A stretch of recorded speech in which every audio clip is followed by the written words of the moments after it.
Hello, guys. Welcome to another episode of Hidden Gems with me, your host, Natasha Parker. I am so excited today to have Britt Frank joining us. She wrote an amazing book that is all-encompassing, a gem in itself, in my opinion. A friend of a friend recommended the book when I told them that I was starting my podcast and the premise of the podcast. And they were like, "Oh, have you ever heard of the science of stuck?" And I was like, "No, what's that?" And they're like, "It's a book. It's great. Like, you should really check it out." And it was so like plain and nonchalant. But when I hear things like this, I always say, "Okay, why not?" I downloaded the audiobook and I listened to it in 1.5 days. Like I stopped everything. I was just like, oh my God, this book is so amazing. And there's so many, it's so deep, it's so in depth. I've now read it 3 times because I was preparing for Miss Britt to come on. And I am just so happy to have her. The book itself, there's a lot of different ways to navigate the book, and she explains that so much. But we're going to get into it, and I want to welcome Britt onto the podcast. Hi, Britt. Hi, thanks so much for having me. I love seeing all the Post-its. That just makes me so happy. And that they're pink. Like pink Post-its, yay, so much yes. Yes. So I would like you to introduce yourself to the audience. Yeah, I tell people I've got like my shiny resume and my sorted resume. So the shiny forward-facing look at me is I'm a licensed neuropsychotherapist. I have a specialty in trauma and the brain. I've had a private practice for the last 10 years. And I'm also a recovering train wreck of a human being and relationship dysfunction, drug addiction. I can smoke meth out of a light bulb. So, I can talk from both sides of the couch pretty fluently. So whatever your thing is, I got you. Nothing shocks me, nothing surprises me. Oh, that and honestly, in your book, in the beginning of the book, you're very candid about your struggles and the things that you went through. And I want to go through. So you lived in LA, you graduated from Duke, and you had an advertising job that you said you hated. You struggled with anorexia, and you would take painkillers. I mean, the list goes on, and you joined a cult, right?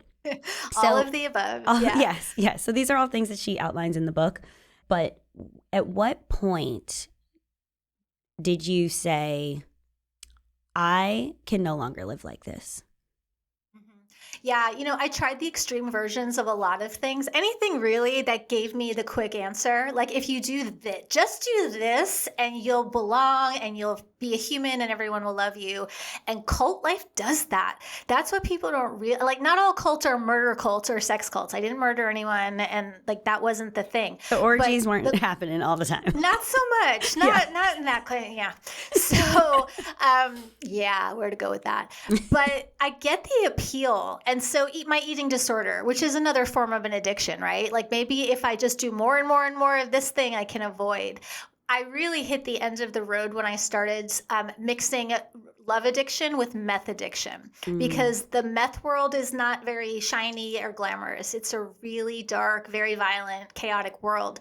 And this sounds so dramatic, but for me, it was if I don't stop doing this, I'm not going to survive another encounter with the person I was living with. Yeah. And so it was, and I was fortunate that I had good choices. Not everyone does, but I had some good choices. So I made them.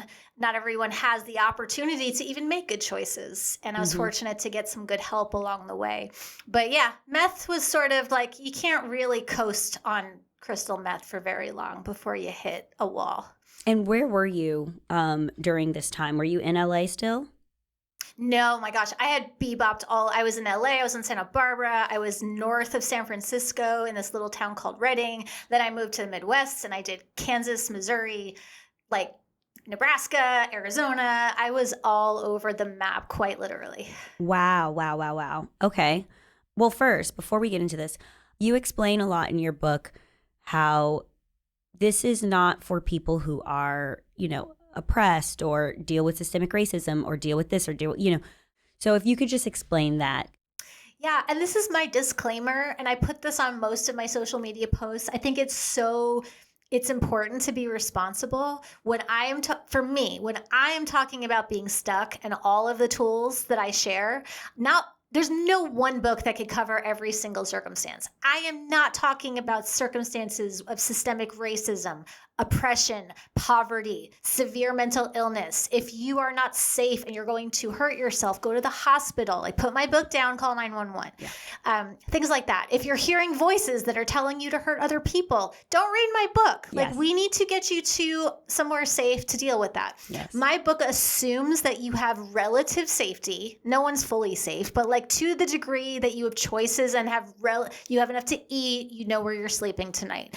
That's what my book is for. It also doesn't talk about social inequality, situations with gender or sexuality. Like, I couldn't cover every single thing in one book. My book is for what it is, and it doesn't cover all of those things. And I think it's important to say that, because to tell somebody, oh, you're stuck, just do this. It's like, yeah, like, no.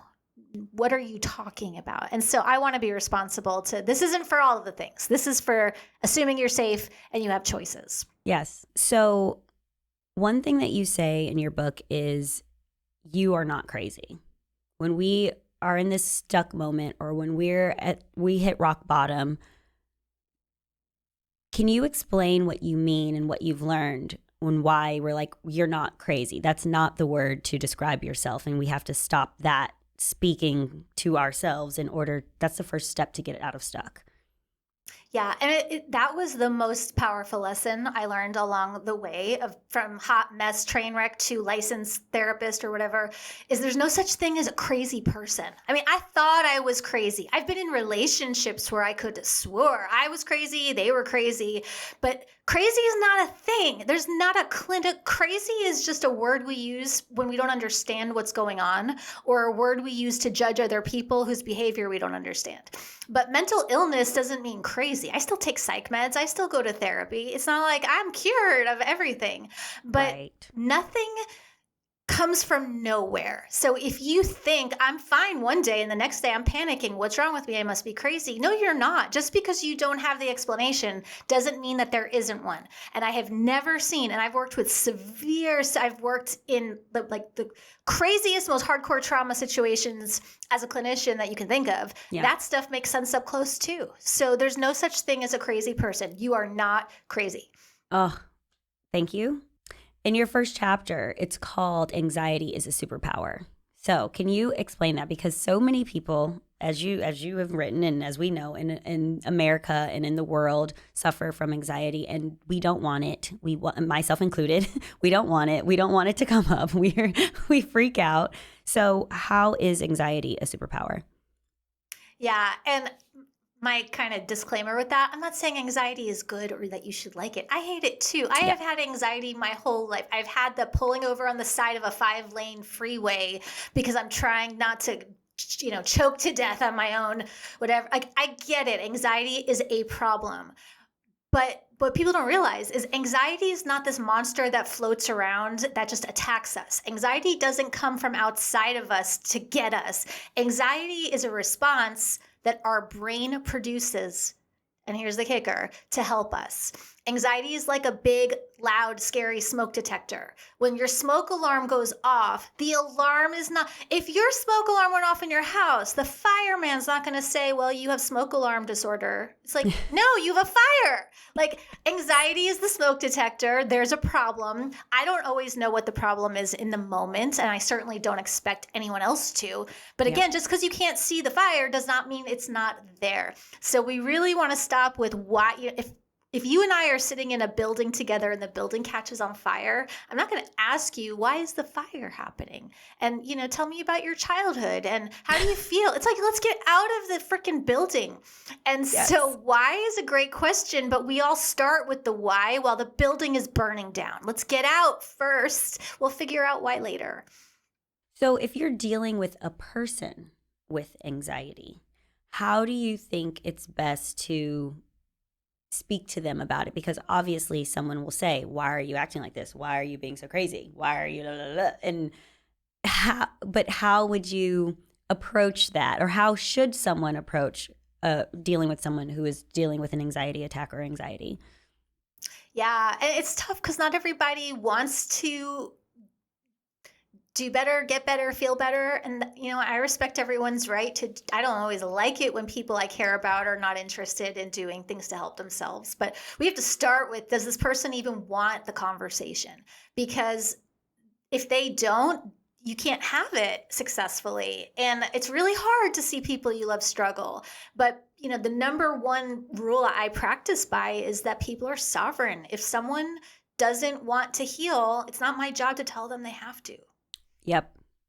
I agree with that. And I think sometimes when you do insert yourself, it is counterproductive, and that person will jump back or attack or retreat or deal in that way. If someone is going to get through this, get through their anxiety or get through the path of stuck, what would you recommend in the sense of like a first step? It's tricky, right? Because if someone's calling me as a friend and they're anxious and their partner is an alcoholic who's beating them, their anxiety management is going to look a lot different than someone with 3 kids who just has so many award ceremonies to attend that they just can't help it. And it's not like I'm comparing, but the context matters. So I always start with, are you actually safe? Because if you're anxious and you're in an abusive situation, your anxiety is doing what it's supposed to do. And you can't anti-anxiety medication or regulate or coping skill your way through that. You're not supposed to be able to.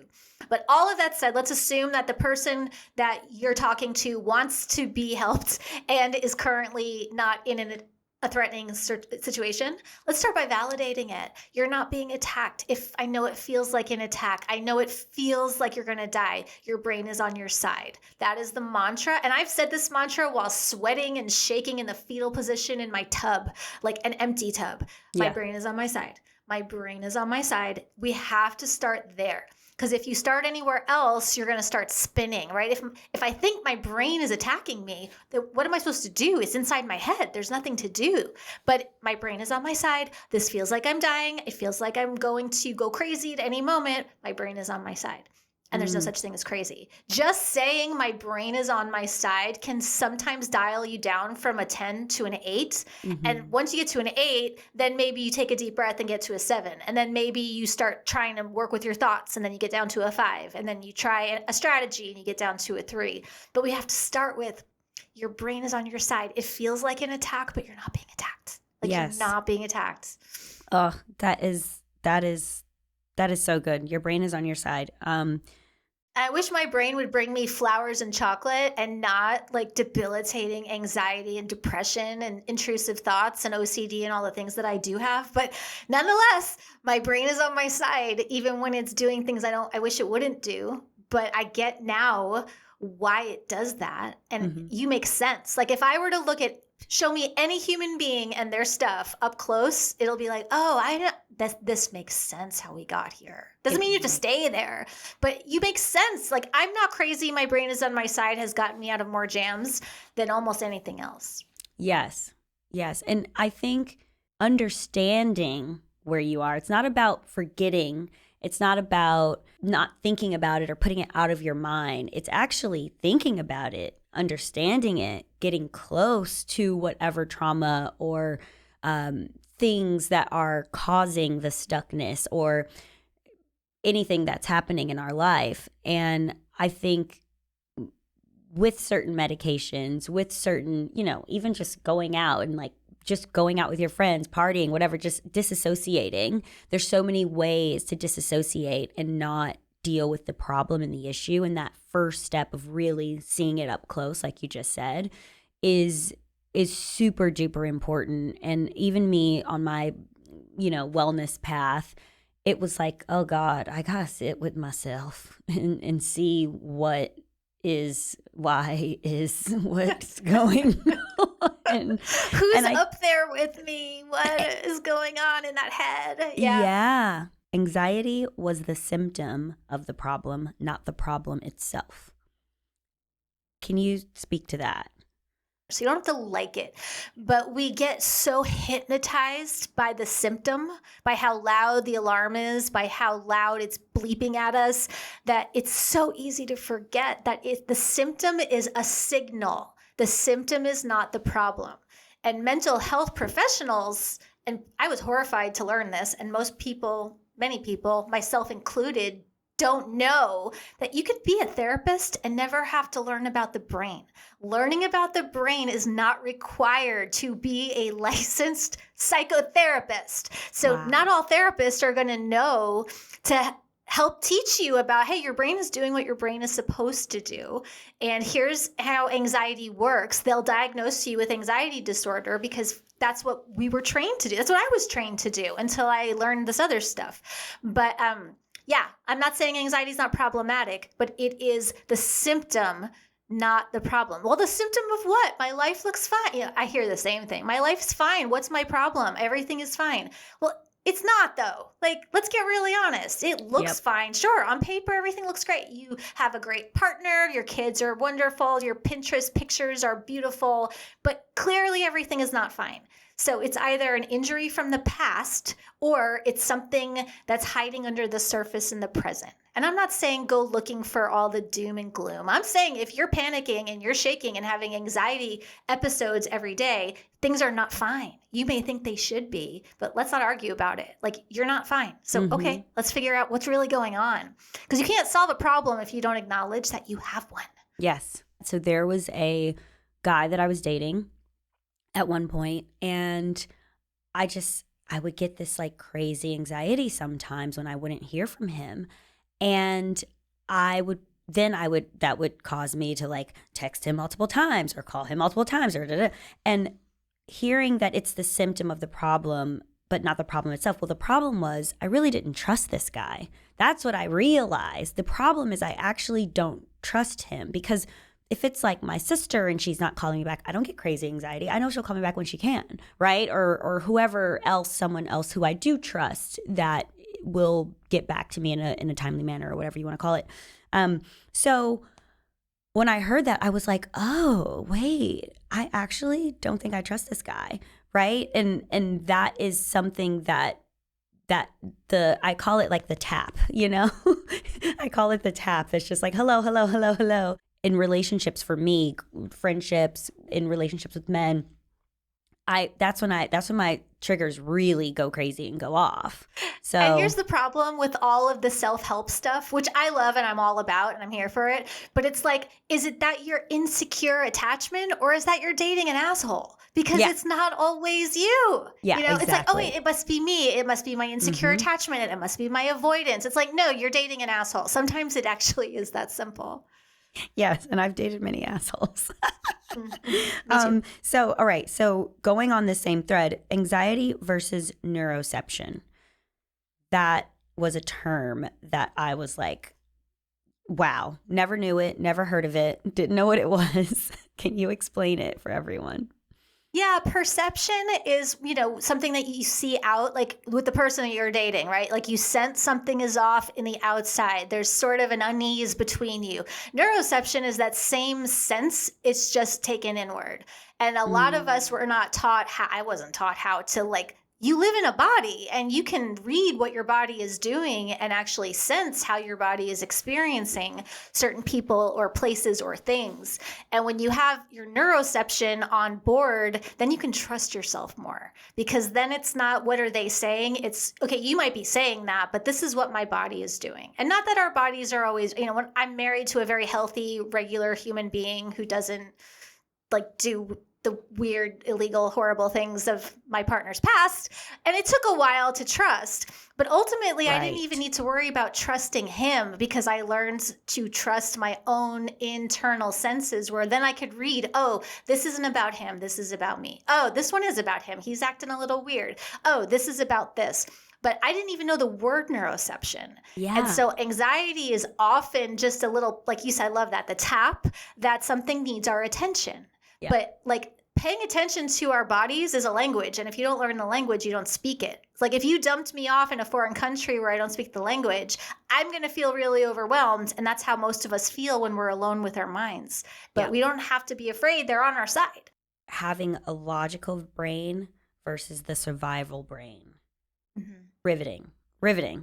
Because I'm like, we all think, oh, this is a logical thing until you get into a position where you're like, wait, I don't feel safe. And I think even admitting that you don't feel safe and maybe it's not physically safe, like you're going to die today. Like anytime someone's running in New York City, I'm like, why are they running? And they don't have like a running outfit on and they're like in a full on whatever, you know what I mean? I'm like, why are they running? Oh my God, we all have to run. What's going on? You know, like I get crazy. And it's so look, now I'm listening to the book. I'm not crazy. I'm thinking about my survival brain, right? Mm-hmm. Exactly. You know, you call it logic land and survival brain.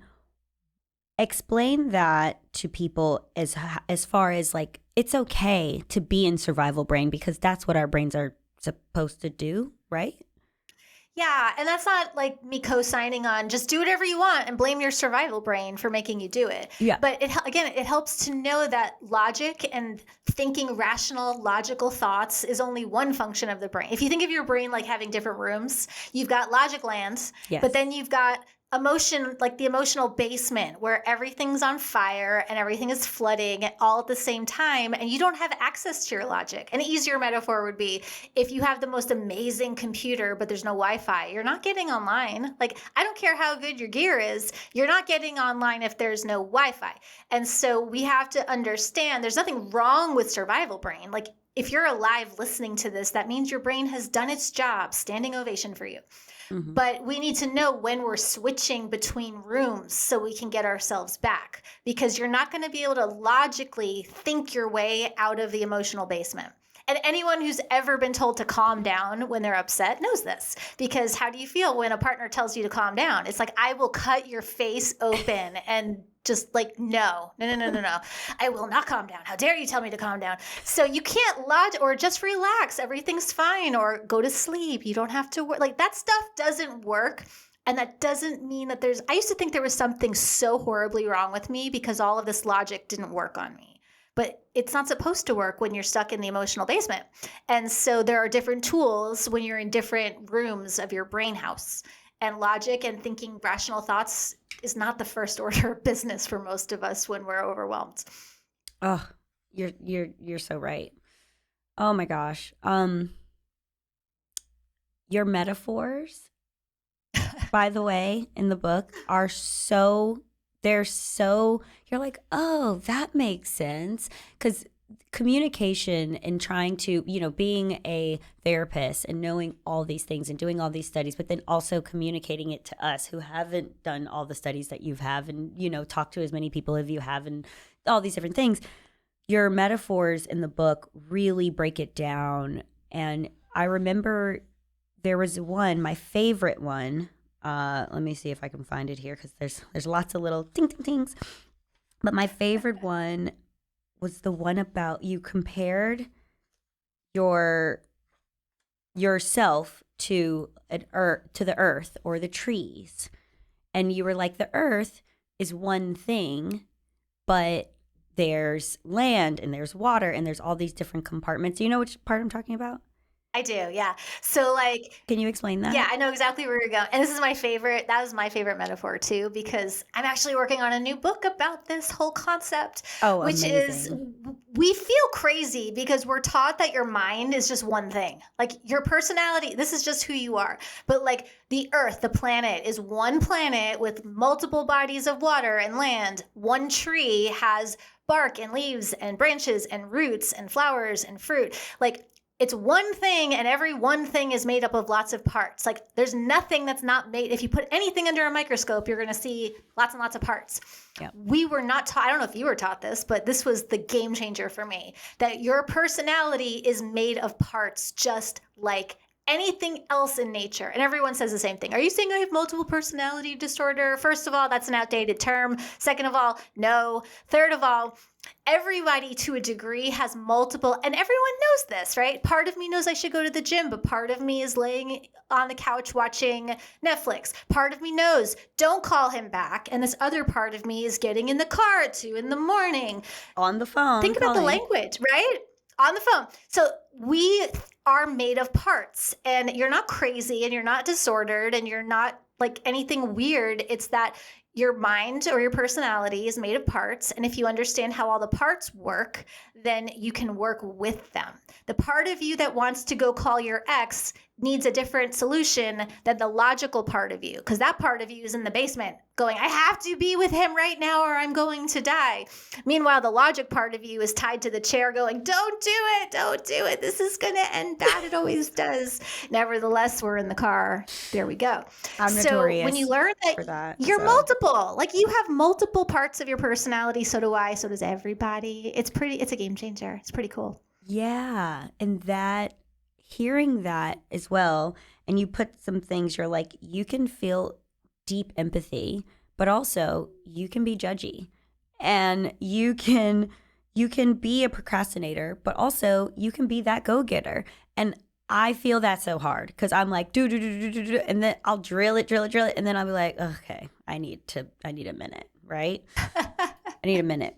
You talk about balance. Yeah. Yeah. I'm like, ooh, what? Because I feel that I preach this, I try to be this, and I think maybe balance isn't the right wording that I'm using possibly after reading this. But I try, I believe you don't have to be all one thing, and we aren't all one thing, as you said. So if you're the workout guy and you work out 5 days a week, no drinking, no this, no that. I'm like, I like to work out, but I also like to go have a glass of wine or whatever. I don't think you have to be one or the other. And sometimes you want to hunker down and you have to drill in. You're writing a new book, you're launching a new podcast, you're doing this, you're doing that. So you have to really drill in. But then there's going to be a moment where you're like, I need to see people. I want to hang out with people. I miss my friends. I miss my family. And there is a level of balance that I would always say is so important to me. I'm half this and half that. Like my meditation practice and meditating every day and doing that, but also I will turn up and go crazy and like, woohoo, let's go. To me, I'm like, that is what balance is. But balance is not the goal, as Britt Frank says. And no shame. Everybody uses the word balance. So It's not like shame on you for using the word. It still falls out of my mouth too. Yeah. But like the balance thing doesn't work because you're right. It's not that it's the wrong word. It's just not the best word. Because when I'm writing a book or you're launching a podcast, I'm very much in my choice power. I am choosing to work an 18-hour day. And then the next day I am choosing to take the day off. Yes. Instead of work-life balance, what we need are work-life boundaries, because it's not about being balanced. It's about feeling like we're in charge of our choices. Because if you talk to someone who struggles with work-life, quote, balance, I'm working 100 hours a week and I don't want to be. I'm working more and it's costing me time with my kids and times with my partner. That's not a balance problem. That's a boundary problem. That means we need to put you back in your choice power. And so it's more about work-life choice power and not work-life balance. So I really like bringing it back to choice, because when you're in your choice power, it doesn't matter how unbalanced you are. I'm choosing this and I can choose to do the next thing. But when we're doing things we don't want to do that are compromising our health, like if the 5-day-a-week workout guy is super happy with his life choices, like I'm not going to tell him otherwise. Right. But I know that guy who's like, I just really wish I could have a glass of wine and enjoy pizza without beating myself up and shaming myself. I'm like, okay, you don't have a balance problem. You have a boundary problem. We have a shame problem. We have an avoidance. We've got a whole lot going on. So work-life boundaries. Work-life boundaries. See, one of my favorite things to do in the world is learn something, and that was a teaching. That was a whole teaching for me, Yay. Can you explain a request versus a boundary? Yeah, and I see this on social media all of the time now. So, and again, yay, self-help is accessible to everybody, but oh my God, the weaponization of this information is real. You can't talk to other men, and that's my boundary. That's not a boundary. That's you telling somebody what to do. My boundary is that you need to call me every day. That's not a boundary. That's you telling somebody what to do. So a boundary is what I choose in response to your behavior. When you ask somebody to do something, that's a request. Or if you're being a jerk, you're being controlling. But like, here's an example. So if I'm on a date and the person has 9 drinks, I can't say my boundary is that you don't drink, because a boundary is not about controlling someone else. My boundary might be, hey, once you have more than 2 drinks, I am going to choose to excuse myself and go home. And so a boundary, no one can cross your boundaries, because your boundary is always about your choices. Now, if I try to leave and the person blocks me, they're not crossing my boundaries, they're abusing me.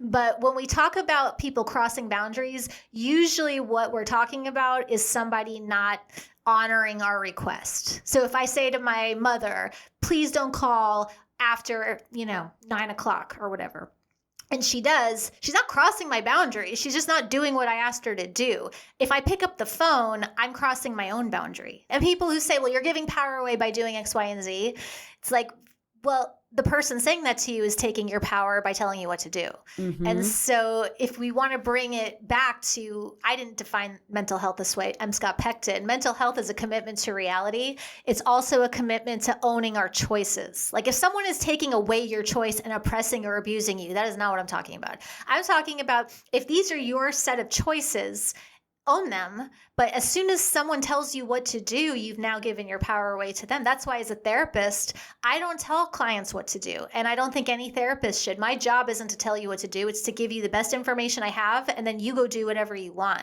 with that information. So any therapist that's like, you need to do this and you should do this is not a safe person, in my opinion. You said boundaries mark the edges of your tolerance and willingness. Which I was like, that, how do I say, that spectrum of tolerance and willingness is so deep, because when you love someone or you care about someone, you're willing to do so much and you're on the willingness side. And when, let's just say you're at work or something like that, and you're more on the tolerant side because I'm at work, like I'm not doing this because I love you, I'm doing this because I'm getting paid as my job, whatever, right? So there is, in those two places, I think people really struggle, obviously in love relationships and in their work-life balance or work-life boundaries. They really struggle with their tolerance in these places, but figuring out what makes you feel safe and what you can tolerate and what you are actually willing to do that isn't going to compromise how you really feel, that spectrum is just... A good sign that a boundary is needed is if your resentment's going up. Especially people that are people pleasers and caretakers. Like, I'm willing to do this for you and this for you, and I'm willing to accommodate this, and I'm willing to tolerate that. Great. If that brings you joy and you're fine, cool. But like, how pissed off are you really? And so the higher your resentment, that's a sign that a boundary is needed. But again, boundaries are hard because they do upset the balance of the relationship. And some people are not willing to lose certain especially if they're family members. Like, that was really hard when I started boundarying family members of, I'm not willing to engage in this way. I am willing to engage to this particular point, but I'm not willing to do these other things. And if they don't meet you in that space, there's nothing left. And so it's tricky. But always, resentment is always the good test of whether a boundary is needed or not. How pissed off are you? That's a sign that a boundary is probably going to be useful. Obviously, self-help and things like this are very important. But if someone's going to start doing the work, as we say, where do you think, and this is a broad question, obviously, because there's so many different types of people, but if someone just says mentally, like, I'm physically okay, I'm fine, I'm living my life, but there's something more that I don't know. I know that there's something more for me or something else for me, and I don't know where to start. What would you say could be a starting point? I love that question. And even though it's broad, The answer is the same, regardless of your stuckness, whether you're stuck with a body image thing or a relationship or a fitness goal or a money thing or a family thing. Fortunately, the answer is going to be the same. Not that we are all the same. We're not all the same. No angry DMs. I'm not equating us all. I am saying that like your stuff is your stuff, but here's what you do when you don't know what to do. I call this the micro yes. What happens is when we're stuck, we feel like we have to get it all right. We have to do it perfectly. We have to get out of the starting gate and look like someone else's finish line. And Instagram is full of everyone's finish line. You don't see the messy starting point. So a micro yes is smaller than a small step, and it's smaller than a baby step. Like, it's the dumbest, smallest, most easy thing you can do. Like, when I was in the height of the last day I ever smoked meth, I was tweaking, I was spun, I hadn't eaten in days, I had been assaulted, I was a hot mess. What I could do in that moment, and I called a friend, and she's like, when was the last time you ate anything? I'm like, I don't know. What do I do about my relationships and my trauma? She's like, girl, what's in your fridge? And I said, there's some moldy stuff, some Mountain Dew, and a yogurt. She's like, can you get a spoon? And that woman sat with me on the phone for an hour eating that damn yogurt spoonful by spoonful. That's what a micro. I'm not going to live like Instagram reel that like, no one wants to see that, but that's what it looks like. So when you're stuck and you don't know where to start, what's in your fridge, which means what are your choices? Like, you may want to do X, Y, and Z, but that might not be available to you. We need to figure out what are three, just pick three. What are three options? And if they feel too big, make them smaller and make them smaller. And a microscopic step forward is enough to get you going. And people say the same thing. How am I supposed to do anything if I'm taking steps that small? I got from that yogurt to this podcast by doing this. Like, you start with the micro yeses, and then eventually you can take bigger steps. The pace you start at is not the pace you stay at, but we have to start with the micro yes, not with the big steps. Otherwise, you're going to get stuck and you're going to be ringing my bell. But micro yeses get you unstuck, and then they keep you unstuck. And so figure out your choices, make them small. Like, a micro yes for the gym is not take a walk after work. A micro yes for the gym is put one sneaker by the door and look at it, and that's it. And then really, and then the next day, put your second sneaker by the door and look at it. And then the third day, put your right foot in the shoe and then go back to the couch. And everyone pushes back. That's so dumb. But what they don't realize is in your brain, neurologically, doing little micro baby steps like that build a chain reaction in your brain. And then you get a little boost of dopamine, which then allow you to go further. Yeah, sure, you could put on your shoes and go running, but in 2 weeks, that habit's going to be gone. So micro yes, do it. Like, those things work. I'm such an advocate of that because it works on anywhere you have choices, you can do a micro yes. That is a gym. Micro yes. It's really hard to have. But my favorite gym is you are unbreakable. It is a part of your final thoughts in the book.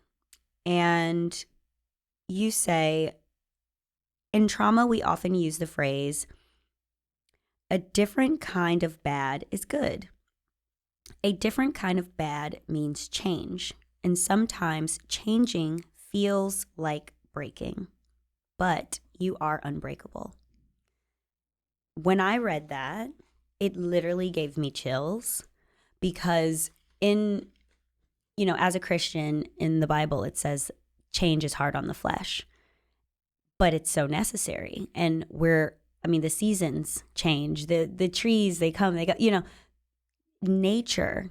If we look at anything, if we just look at nature, it's forever changing with or without us, right? And we are a big part of nature, humans and humanity.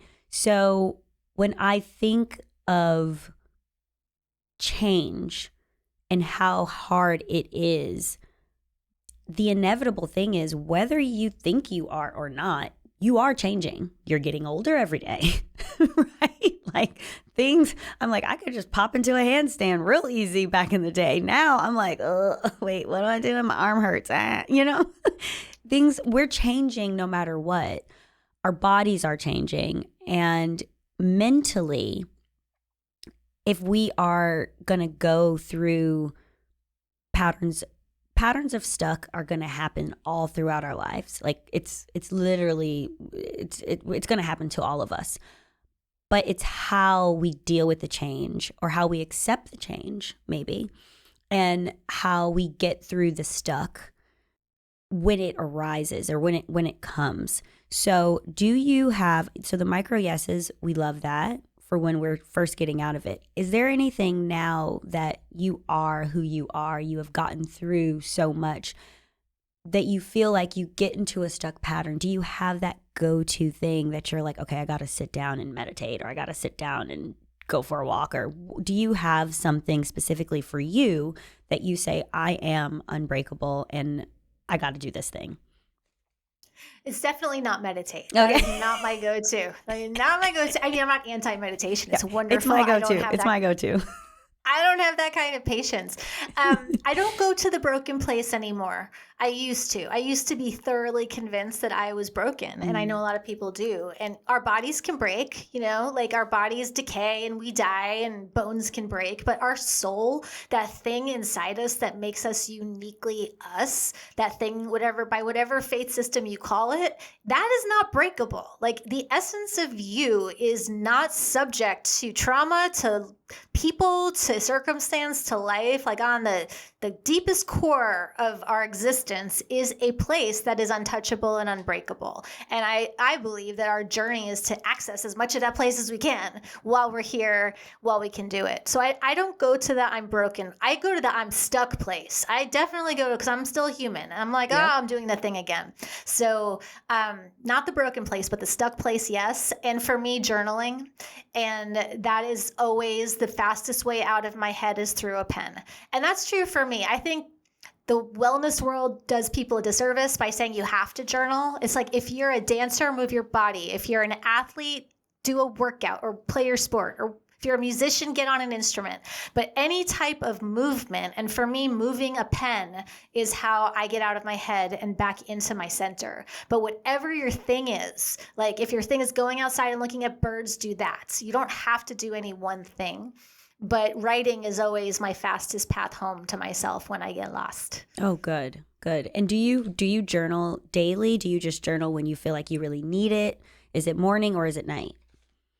I do a practice. I've done this for 16 years now, called Morning Pages. And Julia Cameron, who wrote this amazing book called The Artist's Way, that was like the first self-helpy book I ever read. Have you read it? It's so good. It is. If I was stuck on an island with one book, it would be that one. And Morning Pages are all Morning Pages are, if you're listening, are just 3 like random, just write whatever nonsense is in your head. It could be like, I have to pee and then I need to go to the bank and then I have to pay my bills. Or I've had ideas for books doing them. It's just 3 nonsensical pages of vomit whatever is in your head onto the page first thing in the morning. It takes me 10, 15 minutes, and I don't do them every day, but more days than not. And when I don't do them, I can tell. Okay. Yes. See, and that's me with meditation. When I don't meditate in the morning, I can tell. So it's to the point where I'm like, even if I'm doing like a mindful practice with like brushing my teeth, like I don't take my phone in the bathroom. Like I'm like, okay, I'm going to shower and like really be present and like feel the water, feel the bristles on my teeth, and like,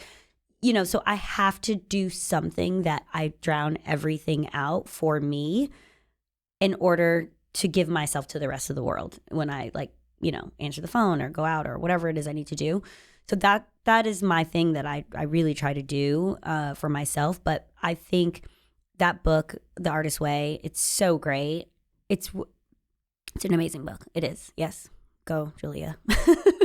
Hey, Julia. The way that the book is brilliantly made, you can just pick up a chapter and just read that chapter, and it's not necessarily a linear thing, and you can just say, I need a refresher, or I need to hear this part again.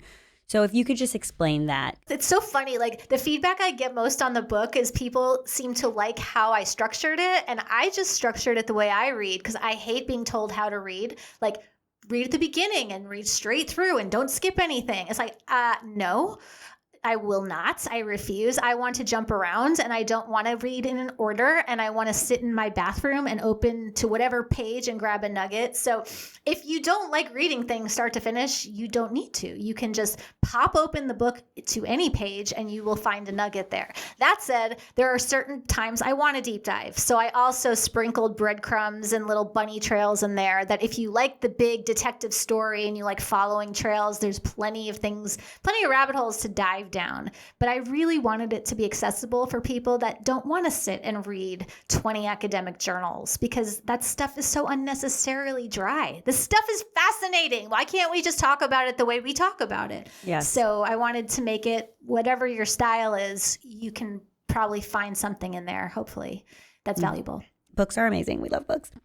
All right. Now I'm really excited because I want to hear your thoughts on some things.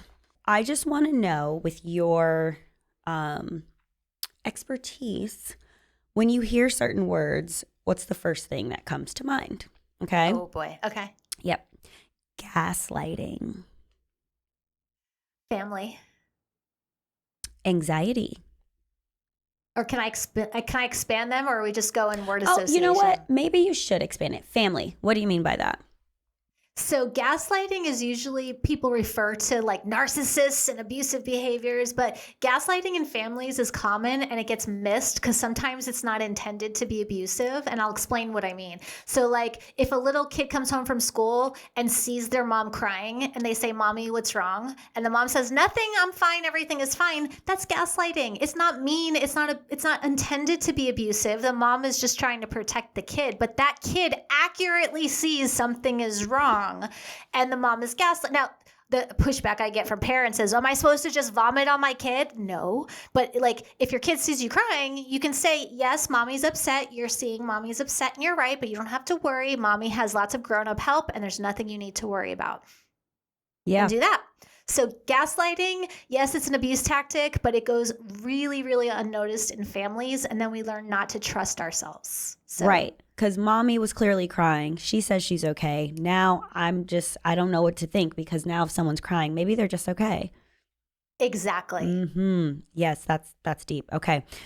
You mentioned the next word, narcissist. Vampires. Ooh.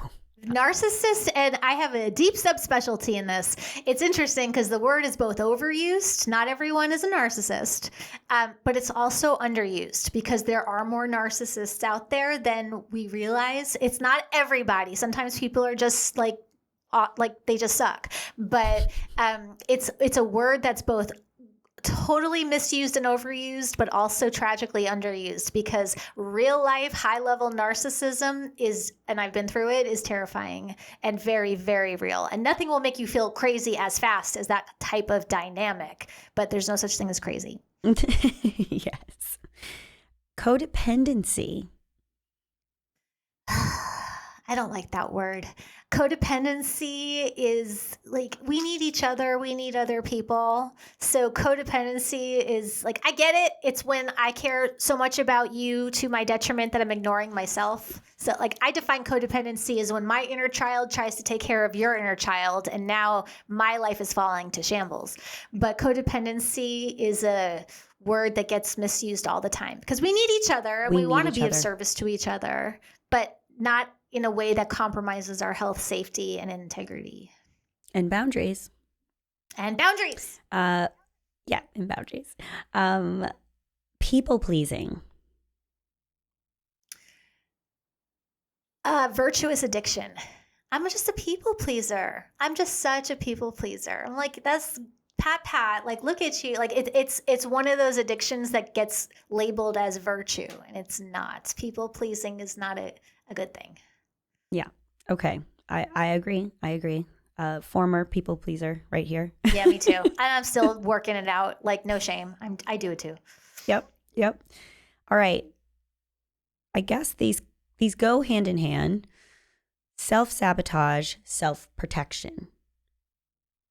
There's no such thing as self-sabotage. wait, well, what about all the things I'm doing to destroy my life? Yeah, I get it. But self-sabotage is a form. It's not a good form, but it is a form of self-protection. The things that we do that sabotage us are the parts of our brain that we don't know their language, their efforts to protect us. Okay. All right. No such thing as self-sabotage. Ugh. I'm like, I do that all the time. Me too. And we talked about this a lot today, but anxiety, what's the first thing that comes to mind? Smoke alarm. Mm-hmm. It's a signal. It's a signal. It's a signal. It's not the problem. For me, it's the tap. It's the tap. I put when I first learned to drive and, I had the car that I ran till, the car was duct taped, the door was duct taped on. I would put I'd tape a piece of paper over the check engine light so I wouldn't have to see it. Mm-hmm. And that's what we do with our anxiety. It's like, you can cover it, but it's still the problem, It's still the problem. What about awareness? The non-negotiable. Awareness is everything. How are we supposed to enjoy, love, live, do whatever we want to do if we're not aware of stuff? But awareness is double-sided because awareness of the good means awareness of the yuck. We need both. Last one, living my best life. Living my best life right now. I would not want to repeat 1 second of my past, but I regret none of it. I wouldn't want to repeat or do it again. I wouldn't make those choices, but those, all those versions of me got me here, and today's a pretty good day. Mm-hmm. Mm-hmm. Okay. If you were to talk to your younger self, is there advice that you would say and or advice that you have for people who are younger than us, who are, in the day of the internet right now and social media, it's different than when we grew up. Yeah. And I do talk to my younger self. I talk to her all the time. She's fantastic. She's great. I think and I'll answer the question directly, but I think the problem with the younger generation is we all want to tell them what's up. And it's like, for my younger clients, most of the time I just shut up and listen. And a good question to ask is, what do you wish people would understand about you? And if you ask that question, most younger people will tell you because, I could tell you, do this, don't do this, be your best self. But it's hard. It's as hard as it feels, people for they're being so dramatic. Teenagers back in my day. And it's like, yeah, but to that 15-year-old right now, it is as hard as it feels because her brain's not done growing and her basement is flooding and Logic Land isn't even installed fully yet. And so what I would say to anyone younger listening is, I believe you when you tell me it feels like this. I believe you. Yeah. I might not agree with what you think it means, right? I feel this breakup is the end of my life, therefore nothing will ever be the same. I don't think that's true, but I believe you that right now that's what it feels like for you. I'm not going to talk you out of it. Yeah, I believe you that that's what it feels like. God, I wish someone had said that to me at that age. I'm not co-signing on this, therefore you should just do whatever, but I believe you that this is how much it's hurting versus, oh, it surely can't be that bad. Come on, there's plenty of fish in the sea, get over it. It's I believe you. So, if you're listening to this and you're younger, I believe you. Can you tell us about your new book? Yeah, so the new book is all about parts. So just like a tree has many parts, so does your mind, so does your personality. And the premise of the book is this: everybody has multiple personalities.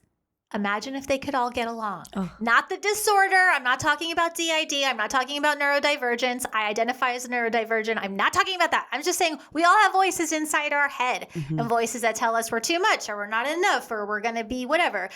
Here's how you can get all of them to get along and how to make your inner critic an ally instead of an enemy. So that'll be out next year. And then the workbook for Science of Stuck will be out this June. And that's called the Getting Unstuck Workbook. Yeah. I can't wait to get both. So we need a part 2 when that comes out. Yeah. Yeah, that would be really great. I would love that. Oh, I thank you so much for coming on. Can you tell everyone listening where to find you? We're going to look out for your book, but tell everyone where to find you on socials and everything.